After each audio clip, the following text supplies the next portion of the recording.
আসসালামু আলাইকুম ভিউয়ার্স, কেমন আছেন সবাই? আশা করি ভালো আছেন। আমি ভালো আছি আলহামদুলিল্লাহ। আর আছি এখন রাতারগুলের সোয়াম ফরেস্টে। আর এখন আমরা এটার ভিতরে ঢুকবো, এনজয় করব, সবকিছু দেখাবো আপনাদেরকে। গাইস, আমরা এখন সোয়াম ফরেস্টের ভিতরে ঢুকবো। কতটা মানে অনেকটা গহীন জঙ্গলের মতন মনে হইতেছে, কারণ আমরা এখন ঢুকে গেছে একদম মানে যে সোয়াম ফরেস্টের ভিতরে। একদম দেখুন সরু নালার মতন, নালা না অ্যাকচুয়ালি, দুই সাইড দেয় গাছ, এই পাশ দাও এই পাশ দাও, কিন্তু মাঝিরা এখান থেকে নৌকা নিতে নিতে মানে একটা লাইন হয়ে গেছে আর কি, ক্যানেলের মতন হয়ে গেছে। দেখুন একবার, আমাদের সামনে আছে আরো অনেক নৌকা নিয়ে গেছে আগে আগে, মানে একজন আরেকজনের পিছনে যাইতে হয়, কারণ হচ্ছে সবগুলা এখানে দুই নৌকা একসাথে যাইতে পারে। ও ওয়াট এ রোড, জঙ্গলের ভিতর দিয়ে রোড, মনে হইতেছে যে পানির উপরে ভাইসা রয়েছে জঙ্গল। সেলফি তুলে ভালো হইছে, আমরা তো ওটা নিয়ে আইছি, মানে রিল্যাক্স হয়ে যায় মানুষ। আমরা এখন চলে আসছি যে রাতারগুলের সোয়াম ফরেস্ট আছে একদম ভিতরে, মানে সোয়াম ফরেস্টের ভিতরে বললেই চলে, যে এটা হইতেছে একদম সব থেকে গহীন মনে হইতেছে, যে সুন্দর সুন্দর ঘাস, এবং এখানে সব থেকে মজার বিষয় হইতেছে ঠান্ডা ঠান্ডা জায়গা একদম। ওই যেখানে গাছপালা না ওইখানে এত রোদ যে বসে থাকা যায় না, তবে এখানে একদম ঠান্ডা, মনে চাইতেছে যে এখানেই থাকা যায়। ও ওইখানে তো পাখির বাসা আছে গাছের মধ্যে, ওই পাতা কুকড়ায় বাসা দিছে।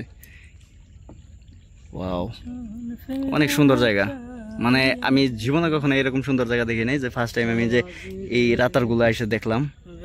ওয়াও, মানে এক কথায় যে আশ্চর্য একটা জায়গা, যেখানে জঙ্গল, তার মধ্যে হইতেছে পানি, আর সেটার মাঝখান দিয়ে আমরা যাইতেছি। মানে ব্যাপারটা বুঝতে পারতেছেন কিরকম। আমরা যতটা জঙ্গলের গভীরে যাইতেছি, জঙ্গলটা আরো বিউটিফুল হয়ে যাইতেছে। মানে যদি দেখতে পারেন ওই দিকটি একটু অন্ধকার দেখা যাইতেছে, কিন্তু যতটা ভয়ঙ্কর তার থেকেও বেশি সুন্দর। মানে এরকম জায়গায় আসাটা খুবই দরকার আমার, যতটা মনে হয়। যদি এটাকে একদম কি জঙ্গল, কি গহীন জঙ্গল। দেখুন একবার কি ভিউ এখানে। এই জায়গায় পানিটা বছরে একবার শুকায় যায়, তারপরে যখন পানিটা থাকে তখনই মূলত এখানে লোকজন আসে।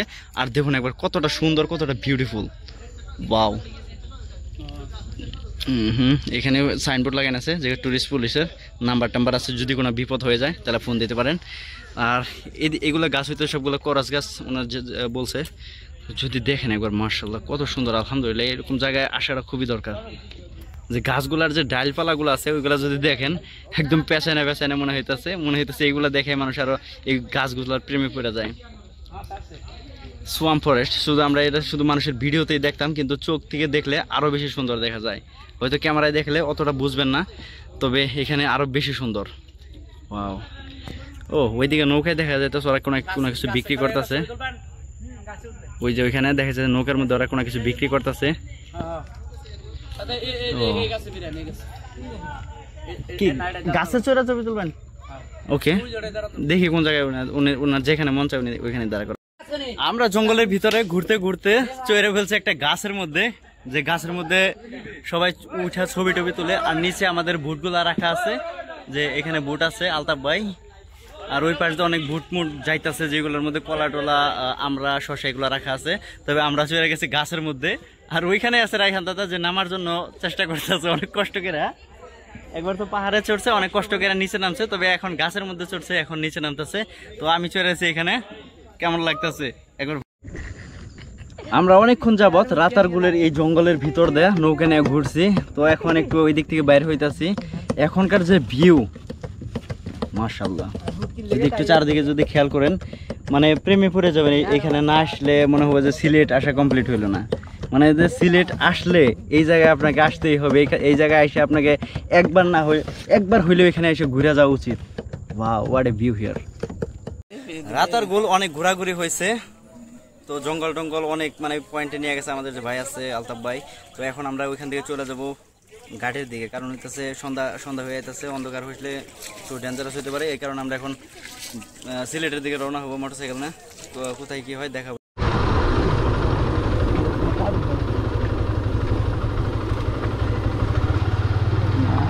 খাওয়াই আছে,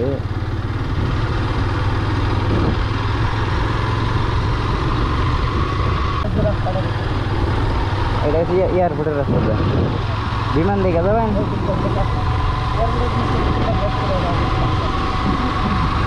ওরা ঘুরছে, রাত্রিরা ঘুরছে।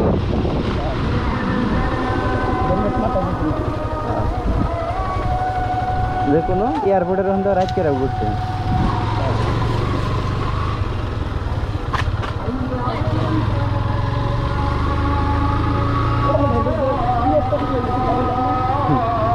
ওটা খাই নাই তো, আমি একা খাইছিলাম।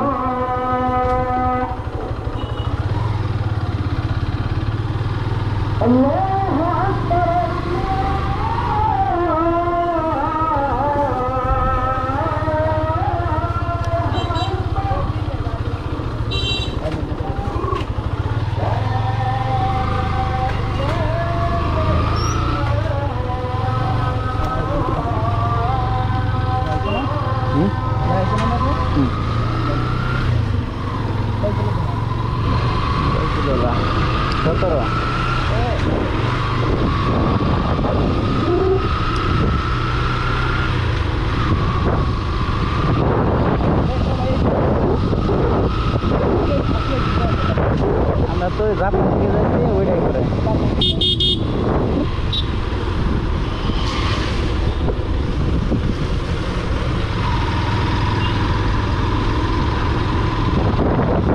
যারা সিলেট থেকে আসে তাকে এই গেট না আরেকটা গেট আছে, ওইটা হলো মেন গেট তাকে নিয়ে।